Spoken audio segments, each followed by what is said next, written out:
Llegaste, qué bueno. No sabés la alegría que me da que estés acá y que estés a punto de escucharme. Soy Fede Gallardo y en este espacio vas a encontrar un poco de todo. Risas, reflexiones, historias, entrevistas y mucho, mucho más. Quédate, que la vamos a pasar muy bien.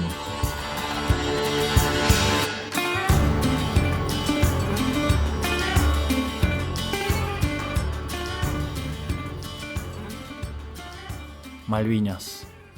Una guerra que con el paso del tiempo fui entendiendo lo difícil que fue para nuestro país y lo difícil que fue para las personas que estuvieron en esa guerra. Tuve la suerte de poder entrevistar a un ex combatiente que me presentó un gran amigo mío, Tito. Me dijo, entrevistalo porque tiene una historia fuerte para contar.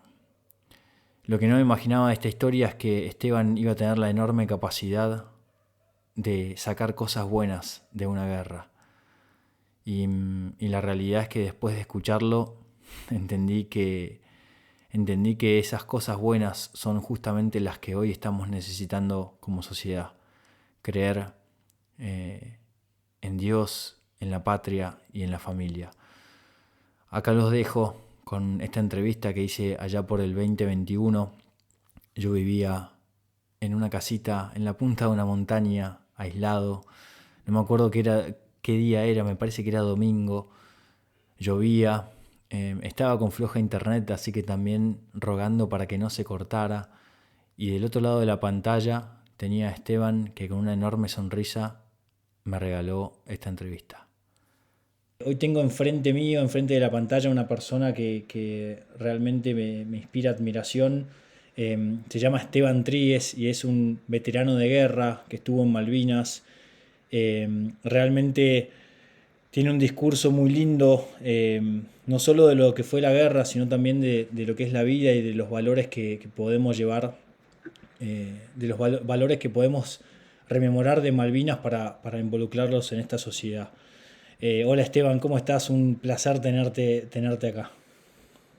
Un abrazo a la distancia, Fede. El placer es totalmente mío y bueno, compartir y seguir sembrando juntos me parece que es una de las misiones y los objetivos que tenemos como seres humanos. Así que a tu disposición. Bueno Esteban, contame un poquito de vos, contame un poquito de tu edad, de tu familia, que quiero conocer un poco Esteban persona antes de entrar en el otro Esteban que por ahí es más conocido. Tengo 59 años, por el momento vivo en la ciudad de Buenos Aires.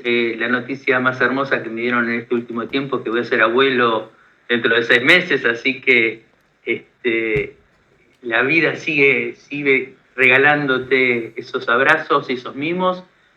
Tengo 2 hijos, Daniela y Jan, 32 y 27 años, los 2 recibidos, los 2 viviendo en pareja, con una felicidad linda, mi madre, mi hermana, mi pareja Laura. Así que realmente aprendiendo mucho. Soy docente en el Instituto Superior de Seguridad Pública, hablando de liderazgo, de motivación, estos jóvenes policías, jóvenes que entran con ese sueño de ser policías y bueno, después son los que defienden nuestras vidas. Y lo que hacemos desde ahora con un grupo, soy presidente de una asociación, Malvinas Educación y Valores, donde básicamente es eso, ¿no? Es usar Malvinas, bien llevado a la palabra usar, sobre la construcción en educación, sobre la construcción de los 3 pilares que a nosotros nos marcaron, que la vida nos marcó, y nos dimos cuenta que a lo largo de la historia de nuestros padres y la historia de nuestras vidas, los valores sobre el amor a Dios, el amor a la patria y el amor a la familia, agregado al trabajo en equipo, a la importancia del compañero, el liderazgo que tenemos todos incorporados, es la manera de crecer y ayudar al que tenés al lado. Y yo creo que de esa manera podemos realmente restablecer y cambiar el mundo. Así que es un poco nuestro día a día. Nos invocamos mucho dentro de las escuelas, donde nos abran las puertas de cualquier punto del país, a veces presencial, a veces virtual, y siempre decimos que sí. O sea, en cualquier charla, cualquier entrevista, cualquier presentación donde podamos dejar un granito de arena sembrado, va a haber docentes, va a haber jóvenes, va a haber comunicadores que lo van a seguir regando para generar esto, ¿no? Un árbol de valores. Qué lindo, Esteban. Bueno, doy fe porque cuando escuché de vos a través de un íntimo amigo mío, me pasó tu mail, me contestaste al segundo, después me hablaste por WhatsApp y me trataste de primera sin conocerme, así que evidentemente tenemos todos ganas, ¿no? De regar de valores en una sociedad que por ahí está un poco herida, ¿no?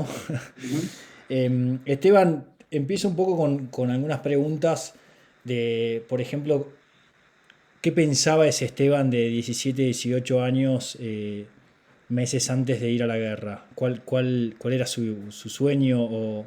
Mira cómo sonreís. ¿Qué pensaba ese Esteban? Era un adolescente clase media, me había recibido de técnico electrónico en una escuela con idioma alemán también, en Villa Ballester. No sabía bien qué iba a ser de mi futuro inmediato, pero por inercia estaba ingresando en la Universidad Tecnológica Nacional para ser ingeniero electrónico. Estaba de novio, jugaba al fútbol 2-3 veces por semana, me divertía mucho, salía mucho, empecé a buscar trabajo. Hice el servicio militar, que era obligatorio para todos los jóvenes que cumplíamos 18 años, en ese entonces hombres solamente, teníamos que cumplir con el artículo 21 de la Constitución Nacional, así que me tocó en el Regimiento 3 de Infantería en La Tablada. Me recibí como soldado destacado, como dragoneante, entré en marzo, en noviembre ya estaba dado de baja, o sea que de noviembre del año 81 empecé a gestar mi futuro, mi vida, era todo una felicidad y vorágine de actividades que teníamos que hacer. Mi padre y mi madre vivíamos juntos con mi hermana también, y eso era un día a día permanente. Así que así me distraía y así me divertía y así era mi adolescencia pre-madurez. ¿Qué pasa cuando te enterás por primera vez que tenés que ir a Malvinas? A ver, yo me entero el 2 de abril que se habían recuperado las islas porque estaba trabajando en la zona de Palermo y vi que empezaron los bocinazos, banderitas, y dije, ¿qué pasó acá? Y ahí, por inercia, terminé caminando con una masa de gente y de autos que llegaron a la Plaza de Mayo. Yo no llegué a la Plaza de Mayo porque era tal el taponamiento humano que no entendía bien cuál era la alegría, pero sabía que era una alegría. Después, con el correr de los años, cuando empezás a ver los videos, decís, esto fue realmente espontáneo, fue auténtico y fue una alegría. Al día siguiente, el 3 de abril, cumplía años Mónica, que era mi novia, y me acuerdo que hicimos una reunión en la casa de ella, se armó una reunión esa de cumpleaños, y varios de los compañeros de ella y amigos me decían, che, vos que todavía tenés el pelo corto, te van a llamar, no pasa nada, ya está, qué sé yo. Era todo un comentario así muy, muy adolescente, jodón. Y el 7 de abril vuelvo de la facultad a la noche y prendo la tele, mi mamá me había dejado la comida calentita preparada, y prendo la tele y veo el noticiero que dice, todos los jóvenes, todos los soldados que se fueron de baja tienen que volver a sus cuarteles. No había celular, no había WhatsApp, no había computadoras, no había satélites, no había internet, no había nada más que un televisor. Algunos tenían teléfono, en mi casa no había teléfono, y al día siguiente, Jueves Santo, pasa un camioncito, un Unimog, compañero mío del cuartel, y me manda un telegrama, me dice, che, Esteban, mira, tenés que firmar acá que tenés que volver al cuartel. Y digo, acá dice que tengo que volver a las 2 y ya son las 4. Le digo, anda tranquilo que nosotros vamos a volver. Y llamo por teléfono a un amigo mío que también había salido de baja, 2, 3, y che, nos encontramos, dale, me dice uno, mi viejo me lleva. Bueno, dale. Entonces, ese mismo jueves, mi papá había perdido a su mamá en la Segunda Guerra Mundial, sabía lo que es la guerra, sabía lo que son los ingleses, y lo vi llorando. Y nunca lo había visto llorando. Y le dije, papá, voy al cuartel, no pasa nada. Mi mamá me pone plata en el bolsillo, un pullover de lana grueso, y bueno, ahí nos despedimos. Y ahí es como que te empiezan a caer algunas fichas, pero nada, no pasa nada. Nosotros somos no pasa nada, y más a esa edad. Y nos encontramos y el papá de uno nos lleva al cuartel, un jueves a la noche llegamos. Era una fiesta, bueno, no sé si una fiesta, era una película del cuartel. Había un helicóptero prendido en medio de la plaza de armas, con los focos, con todos los reflectores prendidos, estaba todo el cuartel uniformado de verde. Y yo siempre digo, ¿era una película de Rambo? Era eso. Yo digo, yo tengo que estar acá. Y fuimos corriendo a la compañía A y nos agarra el sargento Villegas, que fue el que nos había formado como soldados, y nos dice, Tri, vaya a cortarse el pelo, y lo agarra el peluquero a cejas, que le digo, loco, no me corté demasiado, si en 15 días vuelvo a mi casa, así que hacemos un toquecito nada más. Y le dan, y me dice, Tri, forme parte de mi equipo, y el soldado clase 63 que estaba ahí, que nunca supe quién fue, dele el equipo a Tri, eran soldados nuevos que hacía un mes que estaban adentro, y ya me senté ahí con el uniforme colocado, con el armamento, con el casco, y ya era un protagonista de la película. Y dije, wow, ya está, listo. Eso fue un jueves santo. Viernes santo, el regimiento en un hormiguero de gente, de comentarios de que va a pasar, que sí, que nos vamos a Malvinas, qué sé yo, que... Yo dije, no importa dónde vamos. Yo siempre destaco que el servicio militar nos formó en grupo de amigos. O sea, nos niveló socialmente, porque claro, ahí había todo, estaba el hijo del empresario y el hijo del cartonero. Nos niveló en color de piel, en tamaño, en forma, en alto, flaco, gordo, seas católico, seas evangélico, seas judío, estábamos todos iguales ahí adentro. Qué importante eso que decís, ¿eh? Sí. Y eso era el servicio militar, y eso lo asentó la guerra también. Claro. Por eso digo, si nosotros pudimos estar unidos, sin distinción de nada, defendiendo la patria, ¿por qué no lo podemos hacer en paz? Así que bueno, y así el 10 de abril, sábado santo, empezaron a entrar camiones y colectivos de la línea 55, se encolumnaron y ya sabíamos que íbamos a ir a Malvinas. Y estábamos eufóricos. Y se acerca un sargento, éramos 150 soldados de la compañía A, listos con el armamento, con la munición, con todo el uniforme, listos para subir a los camiones. Se acerca un sargento y nos dice, el que no quiera ir, le damos 30 segundos para que desaparezca de acá. 2 compañeros míos salieron volando, se fueron al fondo y después se quedaron haciendo guardia en el cuartel, no les pasó absolutamente nada. 148 subimos convencidos de que teníamos que estar en ese pedazo de historia. No sabíamos si iba a haber guerra o no, pero estábamos juntos. Y eso nos pasó, y después te enterás que te pasó en el Regimiento 3 de Infantería, en el 7, en el 6, en el 4, con los infantes de Marina, con los pilotos. Decís, pasó en todos lados. ¿Somos eso? Somos eso. ¿Somos especiales? No. Somos todos los argentinos eso. Convencidos que tenemos que, si te toca dar la vida, saber que la puedes dar, pero con dignidad.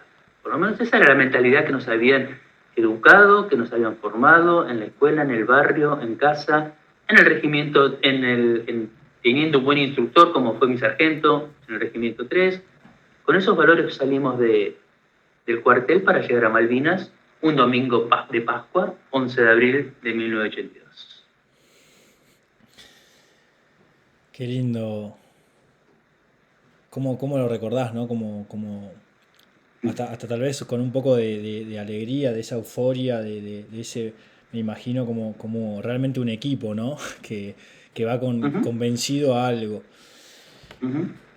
¿Cuáles fueron las primeras sensaciones esos primeros días en Malvinas? O sea, por ahí soy básico con la pregunta, pero desde el clima hasta entender que hay un enemigo, ¿qué pasaba por la cabeza, Esteban? A ver, el enemigo no estaba, ya se había ido, ya lo habían sacado.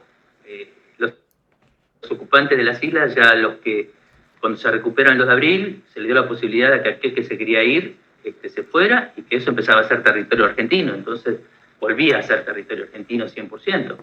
Entonces es como que vos llegás a la isla y la primera impresión fue mía, yo no sentí ni la patria, ni la bandera, ni el amor, ni besar el suelo. Yo dije, ¿qué miércoles estoy haciendo acá? Hacía un frío de loco, llovía como loco, estabas empapado. Bajamos del avión y esa fue la primera sensación. Después cuando empezamos a caminar con el bolsón portaequipo, con el armamento, con las municiones, con todo eso, caminar 8 kilómetros desde el aeropuerto hacia Puerto Argentino, ahí sí te puedo garantizar que cuando vos ves flamear la celeste y blanca en distintos puntos de la isla, en distintos lugares que vos decís, wow, todo lo que me contaron en la escuela, todo lo que parecía un sueño, lo estaba viviendo y estaba ahí, y la veía, y las Malvinas son argentinas y siguen siendo argentinas y estaban siendo plenamente argentinas. Entonces, ahí empezás a sentir un poco más a tu maestra, a tu preparación previa al soldado. Y después, prácticamente yo no pensé que íbamos a entrar en guerra. Yo pensé que estaríamos ocupando ahí. Total, el equipamiento que teníamos no era para estar en guerra, ni para estar en invierno, ni para estar en mayo, en junio, en esas latitudes. Tenías que estar con otras cosas. Se hablaba de que iba a venir equipo de montaña, los de la cordillera se iban a cruzar con todo su equipamiento, o que nos iban a dar a nosotros. Y después empieza el plan B. El plan B en la isla fue arreglarte como puedes. Y el plan B es literalmente eso. Hacer un pozo acá, una trinchera donde ibas a vivir, y a los 2 días te dicen, no, hay que correrse 500 metros. Está bien, yo cargo mi bolso, pero el pozo, ¿quién me lo lleva para allá? Ahí empieza el plan B, y no es hacer un pozo en un parque en Buenos Aires. Es la turba es imposible caminar, te vas hundiendo, es pantano, llueve, brota el agua de abajo, está lleno de piedras, tenés que inventar dónde hacer el pozo. Entonces eso nos pasó 3 veces, nos fueron corriendo 500, 800, 1000 metros, o sea, nada, pero era un parto. Decís, otra vez empezar con las palitas muy modernas, muy lindas, muy cancheras, que se plegaban en 3 de aluminio. En la segunda palada se te quebraban, entonces te quedaba solamente la parte de la pala, de lo que es lo que tenés que hacer y usabas con la mano.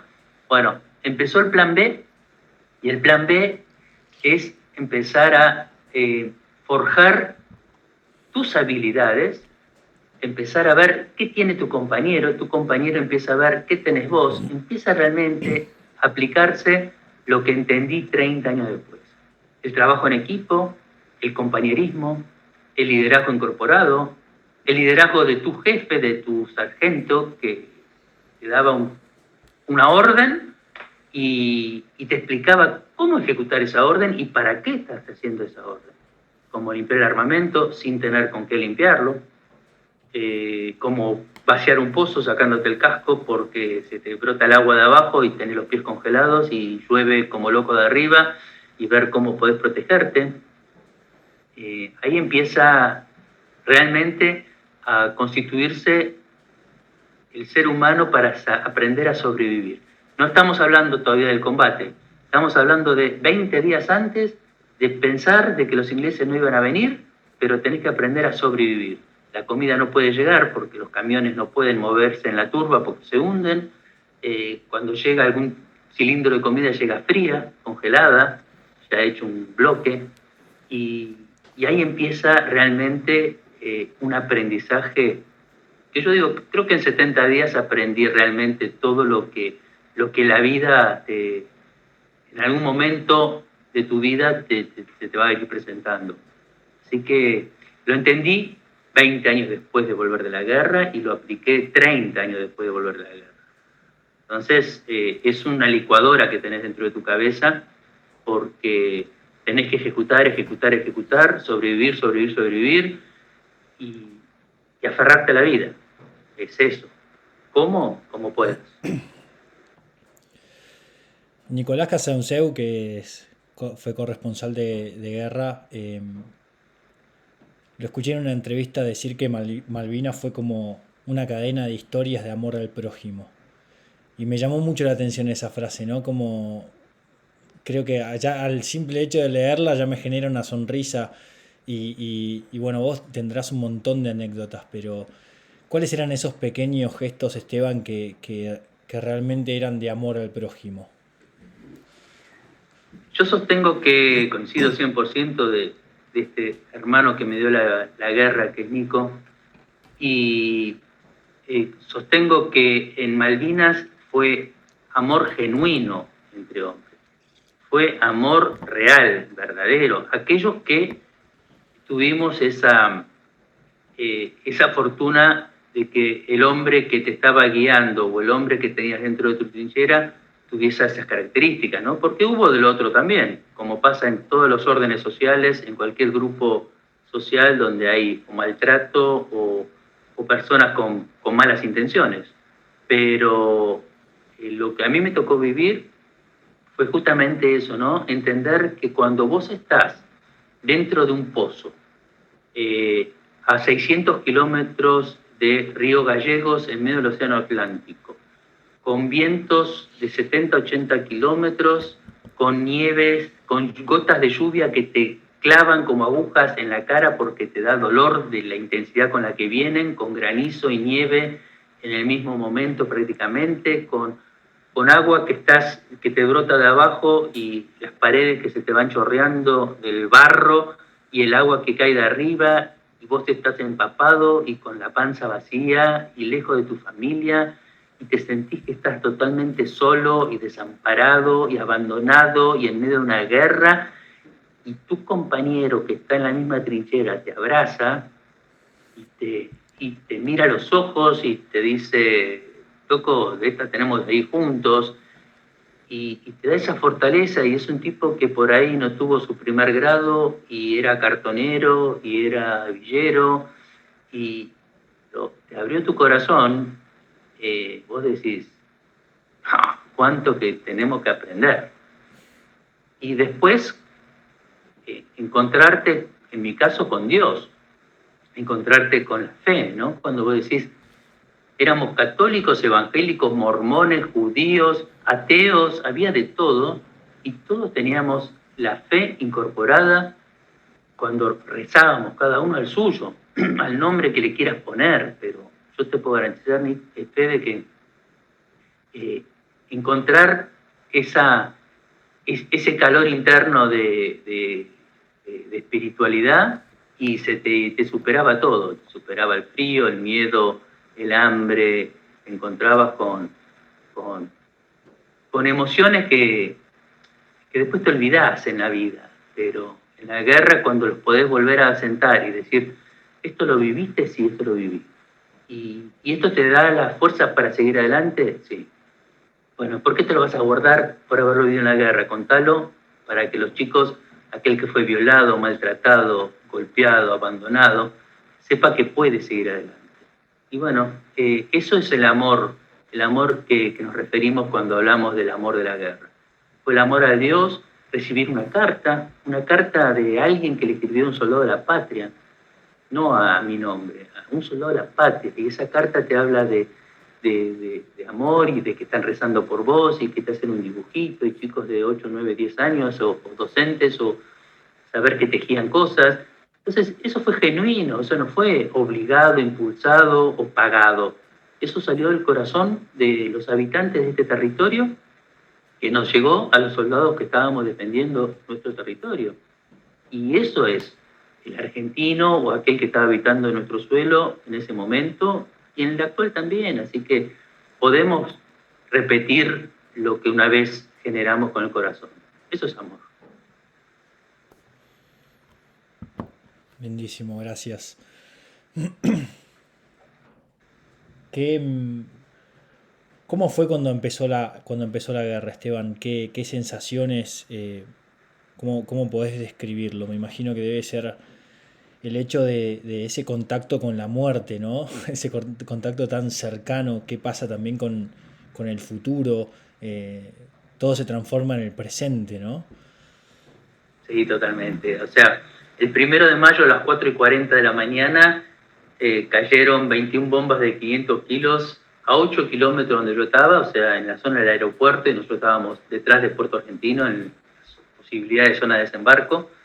Y la tierra tembló, y el pozo tembló, y el miedo vino, y no sabés qué hacer, y toda la preparación que vos tenías, que soldado atacado, que dragoneante, te la guardás bien en el bolsillo porque no sabés nada, no sabés cómo actuar, y yo le cuento a la policía que les va a pasar lo mismo, porque todo el aprendizaje que tenés no sirve de nada hasta el momento que lo tenés que empezar a implementar, y te vienen todas las preguntas sin respuestas. Y ahí realmente empezó el miedo, porque se escuchaban aviones, se veían las explosiones, se escuchaba griterío, empezó un infierno. Al día siguiente, ya con el amanecer, empezás a ver los aviones y ves que te pasan a 20 metros al lado tuyo, que le ves la cara a los pilotos ingleses, que no sabés si dispararle, no podés dispararle porque no llegás, por la velocidad con la que vienen.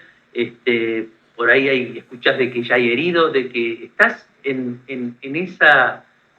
eso no va a pasar, estabas metido en el medio de eso, y, y, y es con lo que vos decís, ya desde esa noche hasta el 13 de junio, o sea, estuvimos 44 días donde los ingleses permanentemente tiraron y bombardearon la isla, desde los barcos o desde los aviones, a la mañana, a la tarde y a la noche.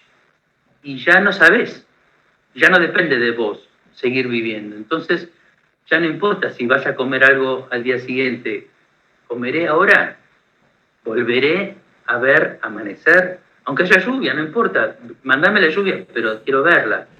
Y empezar realmente a aprender a decir gracias en cada instante. Gracias por un ratito más, gracias que estas bombas no cayeron cerca, gracias que mi compañero herido lo pudieron llevar al hospital y está vivo, sabemos que está vivo, gracias que, no sé, que llegó un plato de comida, y empieza el gracias permanente al momento, al instante, a cada acción. Y yo destaco que nosotros, la compañía, antes de entrar en combate, tuvimos 44 días para acostumbrarnos a estar en la guerra. Entonces sabíamos verla, olerla, escucharla, ya te habías acostumbrado, ya era parte de tu rutina diaria estar en la guerra. Y cuando entramos en combate, entramos con esa tranquilidad, porque lo habíamos vivido todo. Ya habíamos tenido a Julio Segura, que había muerto, ya habíamos tenido al Tano Ruggiero, que había perdido una pierna, el otro que se le había volado media cara, el hambre ya lo habíamos acostumbrado, ya habíamos bajado 10, 15 kilos cada uno. Como que todo era ya está, peor que esto no pasa. Entonces la incertidumbre y la adrenalina y esa ansiedad por entrar en combate la pudimos disipar desplazándonos hacia el frente. Y eso es importante, porque eso pudo sanar. O sea, yo lo hablé mucho con un amigo mío, con Martín Bourdieu, que es psiquiatra y es el director del Hospital Médico de las Fuerzas Armadas. Y le digo, Martín, ¿por qué la compañía A no tuvimos suicidios, no tuvimos locura? Los locos que estaban en la guerra ya habían estado antes de la guerra. Los disparatados que siempre tienen aquellos que se mandan las macanas, fue antes de la guerra, durante la guerra y después de la guerra. Hoy siguen iguales. Y estamos bien, dice Esteban, porque nosotros pudimos darle sentido de pertenencia a donde estábamos. Entonces, si vos decís, estoy acá, ¿qué estás haciendo? No sé, defendiendo mi territorio por mi compañero, por esto, por aquello. Vamos, a entrar en combate, listo, entras en combate, vas corriendo, la adrenalina te da fuerza, te salen cosas que no sabes de dónde, accionás, disparás, ves los heridos, te acercás a uno, llevas al otro, escuchás los gritos, estás en medio de ese infierno, y después decís, bien, mal, como fuera, cumplí mi misión. y otros que estuvieron ahí con la misma adrenalina, listos para entrar en combate, y ¿cuándo va a llegar? ¿Y cuándo va a llegar? Y te dicen, terminó todo. Y te quedaste con esa explosión, con ese volcán que se te pusieron la tapa arriba y no pudieron, y no le dieron sentido. Por más que después vos le digas, flaco, vos estuviste cubriendo ese frente y la guerra se dio por este frente, como podría haber sido al revés. Claro. Y entonces no te sientas culpable por no haber estado donde nos tocó estar a nosotros. Vos cubriste mi espalda y gracias. Y bueno, pero a veces es fácil decirlo, pero yo siento que nosotros pudimos accionarlo. Y eso te ayuda mucho. Me sentí útil, hicimos lo que pudimos hacer, como fuera. Y después decís, bueno, ya está. Todo eso baja y volvés para los que pudimos volver. Por ahí para alguno que te está escuchando por primera vez y nada, yo tuve la suerte de haber escuchado algunas cosas tuyas. Tenés una anécdota con Manuel Villegas muy fuerte, ¿no? Em, y me gustaría, Esteban, si es posible, eh, que la cuentes con detalle, porque creo que me da la sensación que esa anécdota también un poco resume todo lo que por ahí queremos transmitir, ¿no? Que es el amor a Dios, a la patria y a la familia. Em, Así que si querés, Eh, Siempre destaco que la nuestra es una historia de las cientos de historias iguales, similares, que se desarrollaron en el combate, ¿no?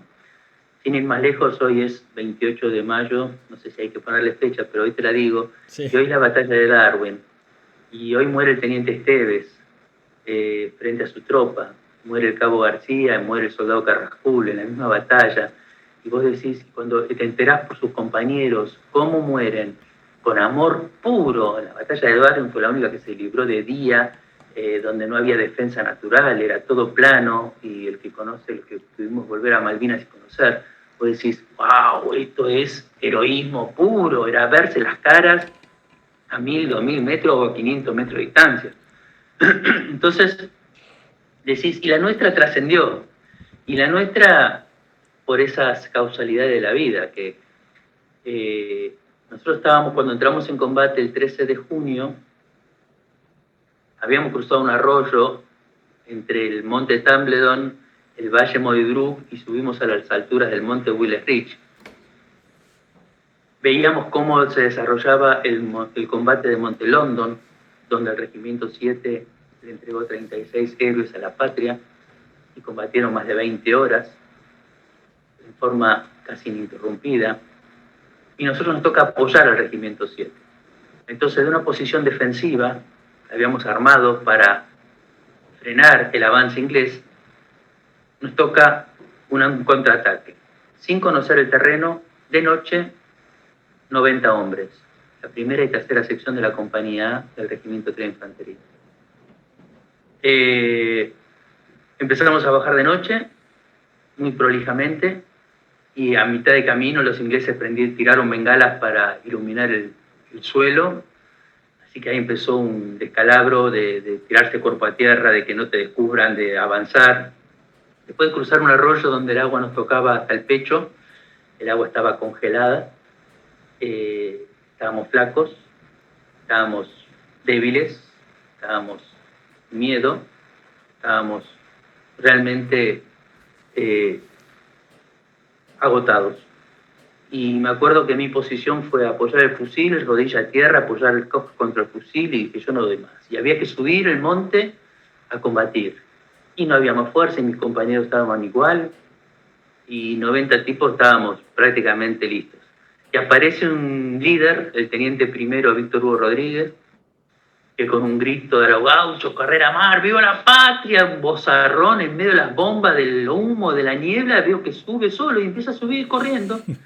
Y nos dio la fuerza para que los 90 soldados subiéramos detrás de nuestros jefes de grupo, detrás del sargento Villegas, del cabo Fariña, del subteniente Aristegui, del cabo subteniente Aristegui está en Bariloche, del cabo primero Salor, y yo siempre te digo que cuando vos teníamos el ejemplo adelante, nos dio la fortaleza para para seguir corriendo detrás de ellos.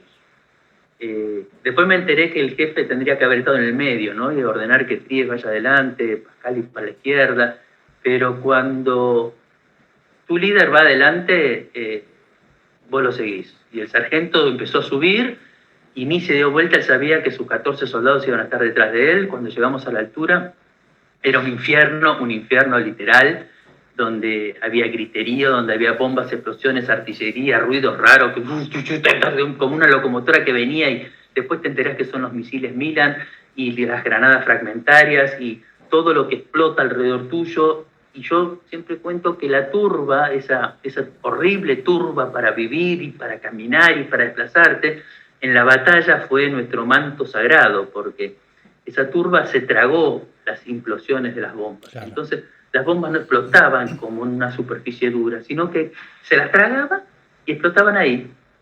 Y entonces, era una defensa. Vos veías cómo todo eso que tendría que haber hecho añicos se apagaba. Y en el momento nos quedamos agazapados y el sargento dice: Tries, prepará la voz que vamos a saltar. Y cuando saltamos y hacemos 6 pasos para adelante, vino una lluvia de balas de 30 metros a la redonda, nos obliga a tirarnos cuerpo a tierra, apoyar la cara contra la tierra. Esas balas pasaban por arriba de nuestra cabeza. Cuando afloja un poquitito, escucho: Tries, estoy herido. El soldado ruso tenía un tiro en el brazo, le hago un torniquete, le digo: Mario, quédate acá, después te sacamos. Me arrastro a mi posición, le aviso al sargento que está tirado unos 6-7 metros adelante. Digo: mi sargento ruso está herido. Me dice: yo también. Digo: ¿qué tiene? Un tiro en la panza. Digo: tremendo. Entonces, me dice: tire, ¿dónde están saliendo? Y yo veía dónde salían las trazantes, las balas naranjas que salían delante nuestro. Cuando veo dónde salen, quiero tirar, le digo: mi sargento, usted está en el medio, no le puedo tirar. Me dice: tírele igual. Vuelvo a buscar ángulo de tiro, le digo: mi sargento, usted está en el medio, no le puedo tirar. Me dice: tírele igual, que yo estoy liquidado. Y le digo: no, mi sargento, si usted no se corre, no le tiro. Y en ese momento el sargento estira el brazo para agarrar el fusil. Cuando lo está agarrando, le pegan un tiro en el medio de la mano. O sea que el inglés lo tenía justo en la mira, y ese tiro podría haber sido en medio de la frente. El sargento se da vuelta, se saca el correaje, se saca las granadas que tenía en los hombros, y le digo: mi sargento, lo vamos a buscar. Me dice: quédense ahí, no se levanten, que nos tienen rodeados. Y cuando levanto la cabeza, había cientos y cientos de pelotitas de fósforo que estaban cayendo arriba nuestro, prendidas a fuego, y digo: nos estamos quemando vivos. Ahí estaba el soldado José Luis Cerezuela. Lupín Cerezuela tenía 18 años, un mes de instrucción, y se bancó la guerra del comienzo al fin, un gauchito de aquellos. Le digo: Lupín, ¿vamos a buscar a Villegas? Al toque me dice: sí, Tries, vamos. Cuando estamos por salir con el fusil, le digo: deja el fusil acá. Me dice: Tries, nos van a hacer pelota. Le digo: deja el fusil acá. Apoyamos el fusil, levantamos los brazos, caminamos los 7-8 pasos, lo agarramos al sargento, lo arrastramos hasta abajo una piedra, le salía sangre a borbotones, no teníamos curita, no teníamos gasa, no había médicos ni camillero, el hospital estaba a 8 kilómetros.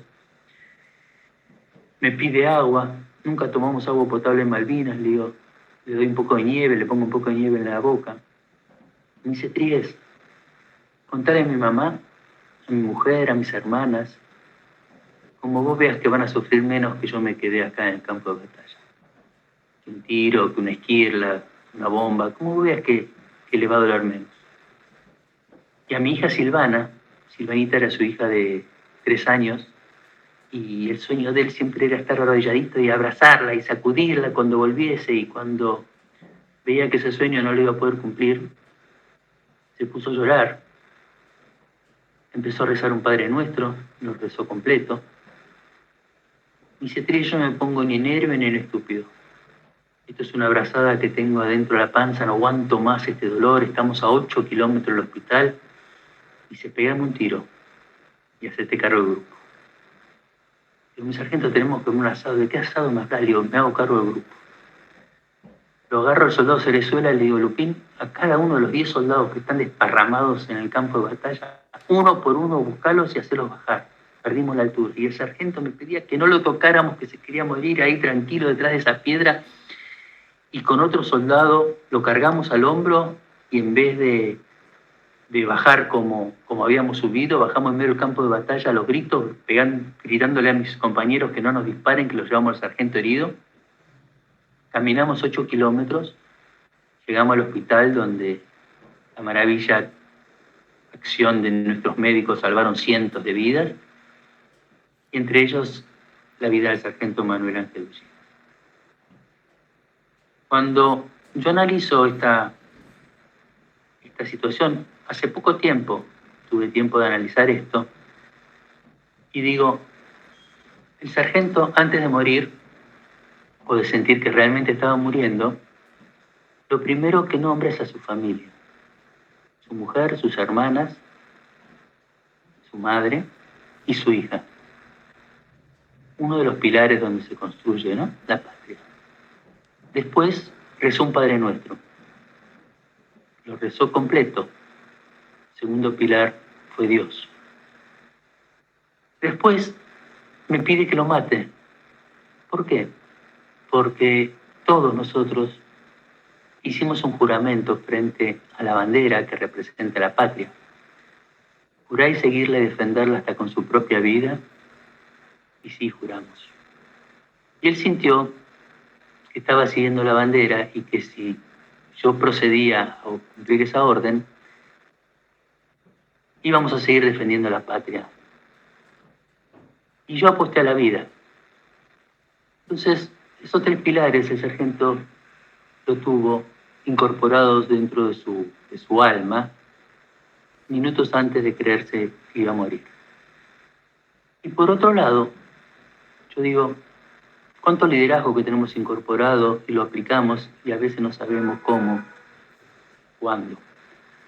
El soldado Cerezuela nunca fue primer grado, no sabía ni leer ni escribir, era cartonero, y se transformó en líder en una fracción de segundo cuando tuvo que cumplir mis indicaciones de que se haga cargo de los 10 soldados, y los buscó en medio del campo de batalla y los hizo bajar a los 10 soldados. Fue un líder que cumplió una misión intachablemente. Yo tuve que transformarme en líder en desobedecer, decidir si cumplir la orden de matar a mi compañero o desobedecer esa orden y apostar a la vida, y aposté a la vida. O de dejarlo ahí tirado y tratar de cargarlo como pudiésemos para llevarlo al hospital. Ese liderazgo se vio en la situación más extrema en un campo de batalla. Y eso es lo que tenemos incorporado, ¿no? Los valores de liderazgo, los valores del compañerismo, del trabajo en equipo, de lo importante que es el compañero, de lo que entendés que la patria no es un pedazo de terreno o una bandera, es el otro, es el que tenés al lado, es tu casa, es tu comodidad, tu cada cosa. Cuando entendamos eso, creo que yo lo entendí muchos años después. Y lo que significa Dios. Dios en su máxima potencia. En energía, en luz, en sol, en viento, en amor. Así que eso es lo que me enseñó la guerra. Lo apliqué muchos años después, lo entiendo hoy y aprendí a transmitirlo y a dejarle alguna herramienta a algún ser que lo necesita con el corazón en la mano y el corazón abierto.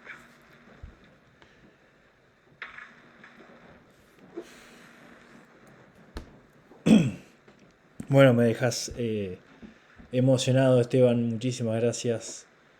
Gracias por el testimonio, gracias por tu mensaje. Difícil sacar de una guerra las cosas buenas y realmente lo haces y realmente lo comunicás y realmente lo transmitís. Así que nada, agradecerte enormemente esta entrevista. Ojalá podamos seguir charlando, ojalá podamos seguir hablando y tratando de seguir sacándole jugo a los valores estos que transmitís, que realmente los necesitamos. Realmente los necesitamos. Fede, yo te agradezco a vos realmente por tu actividad, por tu estar tan abierto. Y es lo que te dije en un momento, nosotros necesitamos jóvenes tan comprometidos como vos y los tuyos, y hay muchos en distintos puntos del país y del mundo. Y digo, esa es la manera de volver. Nosotros nos vamos a ir yendo, vamos a dejar un legado, pero ustedes van a seguir regando ese legado. Así que, y tu proyecto de vida, ¿no? De decir, formar una familia, tener hijos. Eso es una belleza. Y en un terruño tan lindo donde estás viviendo también. Así que estamos a disposición. Esto es un trabajo en equipo, comienza en un momento como fue el de ahora y no va a terminar más, porque esto es así. Más cuando uno lleva Malvinas como punta de lanza, ¿no? Cuando decís, bueno, Malvinas nos une como argentinos, sí. Podemos construir sobre Malvinas cuando en educación tengamos realmente nuevamente a los docentes y al material y a la información real de que Malvinas es esto, es amor. Yo creo que ahí vamos a empezar a revertir nuestro rumbo y nuestro eje. Así que estoy a disposición permanente y desde ya un abrazo a toda tu audiencia y a confiar, a tener fe, a no perder la fe y fundamentalmente a ser felices. Ser felices es el objetivo de vida, no hay otro, y se puede lograr. Cuando uno se encuentra con uno mismo, cuando uno puede darle sentido de pertenencia a su día a día, y esa es la felicidad. Y después todo lo que nos rodea va a estar lleno de felicidad. Así que abrazo a la distancia, amigo. Bueno, Esteban, muchísimas gracias. Te hago la última pregunta para terminar este podcast. ¿Cuál fue la pregunta que nunca te hicieron y que te hubiera gustado que te hagan? Hubo una pregunta que me hicieron una sola vez. Una nena de 11 años en una escuela. Así que la tomo como herramienta para contestarte. ¿Fuiste feliz en la guerra? Y fuimos muy felices. Pero muy felices. No es un contrasentido. Y lo vas a encontrar de muchas respuestas. A veces no nos da la oportunidad de decirlo. Pero cuando vos realmente te sentís que estás haciendo algo que vale la pena, con un grupo de gente que los amás, con las necesidades y sabés que podés sobrellevar esas necesidades, esas situaciones de vida extrema, que decís, ¿cómo salgo de esta? Y salí, y mirá qué bien que me salió, mirá qué bueno.